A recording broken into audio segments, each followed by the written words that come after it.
Excellencies, ladies and gentlemen, good afternoon and welcome to this very important occasion, to friends who have come from different parts of our continent. It is my position that you cannot have a successful Kenya without a thriving Africa. We live in a context where our destinies are intertwined. And that is why it is an honor for me to welcome you all to Nairobi for the 9th annual meeting of the African Economic Zones Organization, a prestigious event bringing together over 400 local and international business leaders, government representatives, and other stakeholders united to advance to a shared commitment to advance economic growth and promote transformative collaboration across our continent. I thank the organizers and partners for their commendable efforts in ensuring the success of this very pivotal event. I also wish to express my deep appreciation to the Africa Union, United Nations Industrial Development Organization, whose leader is here, and the United Nations Conference on Trade and Development for their steadfast support for this event, and more particularly for their critical role in championing the African industrialization agenda that is encapsulated in the Agenda 2063 of our continent. Your dedication to sustainable industrial growth across the continent is exemplary and deeply valued. This conference provides an invaluable platform to exchange ideas, forge partnerships, and amplify the transformative role of special economic zones in building resilience and a prosperous African economies. Today, we convene under a theme that examines how African special economic zones can drive resilience, inclusivity, and sustainability in our economies, aligning with our shared vision of leveraging our continent's immense potential that we all understand. In the space of, we have 2/3 of the world's arable and cultivated land. We have almost 60% of the world's renewable energy resources, including those in Kenya. And we have an educated, thriving human capital. These are assets that this continent has, and we need to work together to unlock the potential that exists in these assets. This focus has become especially crucial with the advent of the Africa Continental Free Trade Area, which unites 55 member states and provides access to a market of 1.4 billion people. Africa is a continent richly endowed with an unparalleled abundance of natural resources, as I have said, and human capital. Yet, our economic performance does not reflect the scale of this potential. It is imperative that we transition swiftly from dependence on raw material production to competitive export production and value addition through industrialization. And special economic zones are at the intersection between the opportunities that exist in our continent. It is also critical that we apply our best efforts to intensify intra-Africa trade. Now it is around 15%.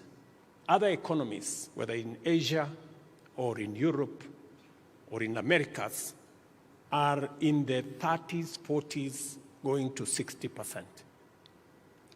In enhancing our intra-Africa trade, we shall begin to cover much ground in our journey to achieving the aspirations of Agenda 2063 and realizing the Africa that we all want.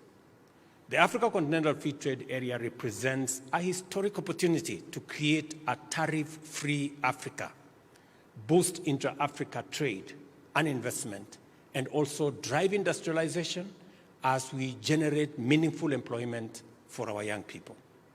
By reducing reliance on external support, particularly debt, we can build a self-reliant Pan-African economic area rooted in integration, innovation, and enhanced intra-African collaboration.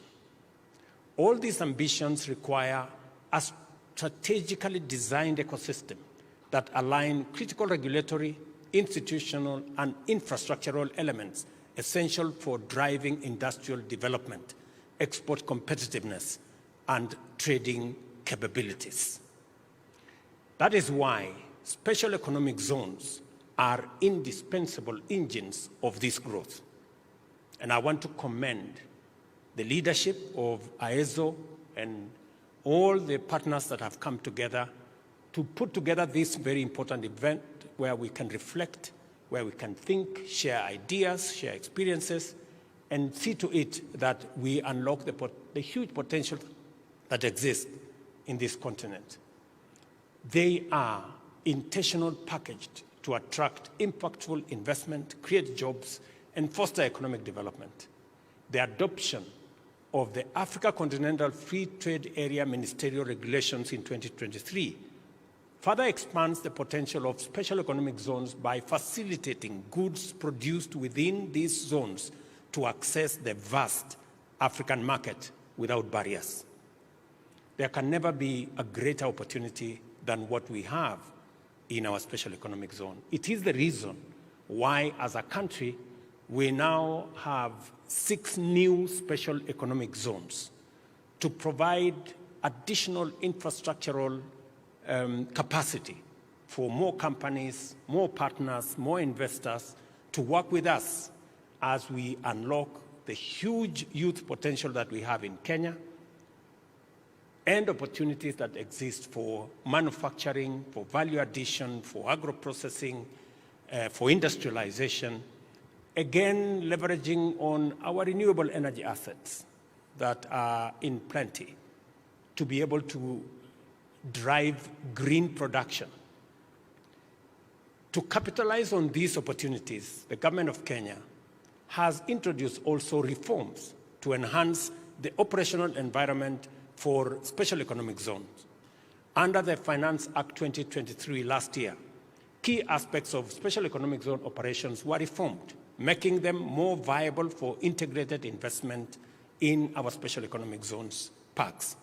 This approach fosters synergy, boosts efficiency, and creates thriving ecosystems critical for Africa's industrialization takeoff. Additionally, the Finance Act of 2023 in Kenya introduced preferential market access for goods manufactured in special economic zones using local materials in Kenya. Again, because we want to make sure that as we industrialize Africa, we are using locally available materials. The law in Kenya has also introduced incentives such as reducing withholding taxes on non-resident investors, alongside other measures aimed at attracting foreign direct investment, strengthening our economic competitiveness, and driving industrial growth.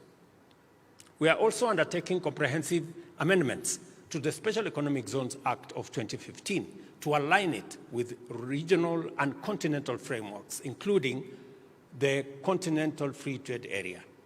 These changes will make Kenya's special economic zones more attractive, competitive, and globally integrated, thereby unlocking fast economic opportunities in these areas.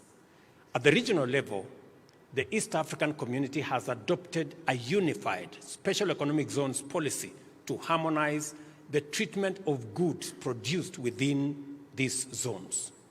And among the assignments I will be having tomorrow, when we have our EAC summit, is to look at the business environment. Tomorrow in Arusha, the heads of state from the East African community will be meeting.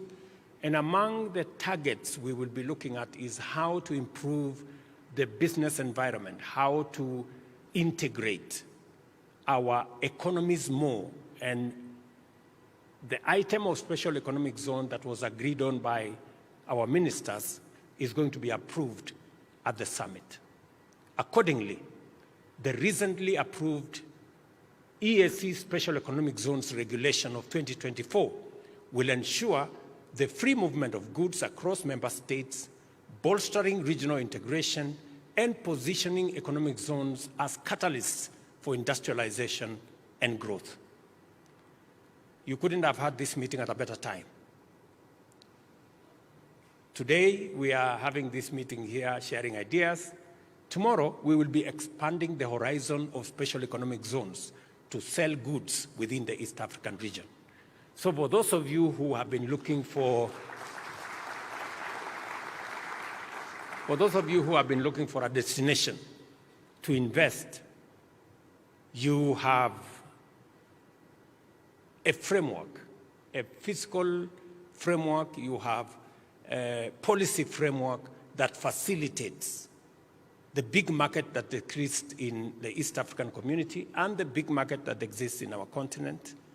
You will have access to green energy.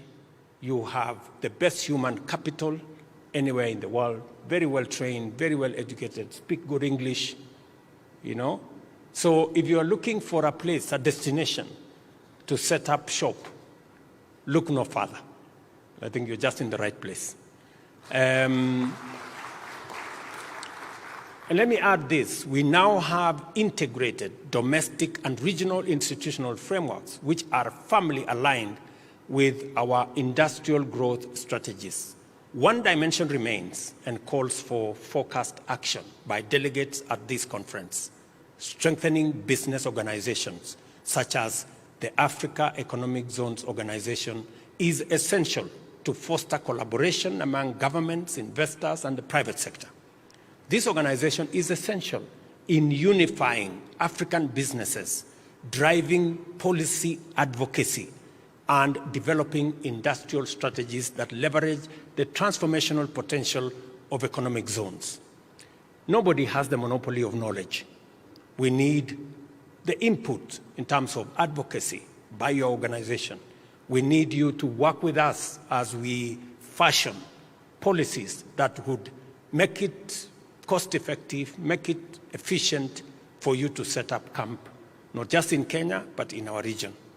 In Kenya, the enactment of Special Economic Zones law in 2015 laid the groundwork for significant progress in sectors such as manufacturing, technology, and agriculture. Our zones are attracting investments, creating jobs, and facilitating the transfer of skills and technology, all of which are critical to building a competitive and inclusive economy. However, we must not neglect the imperative to address emerging challenges, including global economic fluctuations and the subject of climate change. It is crucial to embed sustainability in the development and operations of our economic zones by adopting climate-conscious practices, leveraging green technologies, and fostering industrial alignment with Africa's environmental priorities. Here in Kenya, we are actively integrating these principles into our special economic zones policies to ensure sustainability and also to ensure inclusivity and inclusive growth in the wider context. I encourage all of you to embrace the bright future of African economic cooperation that is unfolding before us. By integrating special economic zones into continental transformation strategy, we shall enhance resilience and competitiveness to achieve inclusive prosperity in our continent. Collaboration, knowledge sharing, and investment partnerships will position Africa as a premier global destination for the most significant investments. I want to encourage those who come from this continent. Our position is the following: that investors must not necessarily be white or foreign.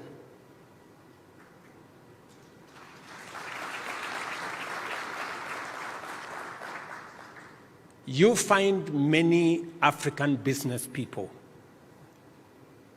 investing their hard-earned dollars or whatever money in whatever currency in other continents. because they do not have as much faith in our continent. I think it is time that Africans, first and foremost, believe in themselves, invest in their countries before we ask others to invest in our countries and in our continent. We must lead the way. We must lead the way in believing in ourselves, believing in our continent, believing in our countries, being patriotic. And if there are challenges in our continent, if there are challenges of inefficiency, if there are challenges of corruption, we must deal with them. It is our responsibility to eliminate these challenges so that we can build an environment that, starting with ourselves, we can invest. Kenya remains committed to advancing collaborative framework with all African nations. We therefore invite our brothers and sisters across the continent to explore opportunities for joint initiatives that elevate our economic zones and drive our collective transformation. Just the simple act of making it easier for people to move, for people to trade, for ideas to cross borders. And it is the reason why, as Kenya, we have said that every African is free to come to Kenya, and there is no requirement of any visa. They can come to Kenya because they will come and pay their way around. We are not saying that there will be anything free in Kenya. If you come, you have to pay for your hotel, you have to pay for your movement around, and so we have no problem. All we want is that we want to have an Africa that is integrated, where there is freedom of movement, freedom of capital, freedom of goods and services. And that's why I am grateful to the African Economic Zones Organization, industry leaders, development partners, and private sector for their demonstrated devotion to Africa's economic advancement. I see it in what you're doing. I feel it in the programs that you're running. And I urge all of us to remain determined and motivated to proceed on this historic journey of Pan-African economic transformation so that we may live and work in an Africa that thrives on self-sufficiency, inclusivity, and sustainability. May this meeting serve as a catalyst for Africa's economic renaissance and inspire us to achieve our full potential together. Ladies and gentlemen, I now declare the 9th annual meeting of the Africa Economic Zones Organizations open. May our deliberations here pave the way for a more prosperous, competitive, and sustainable Africa. Congratulations, thank you very much, and God bless you.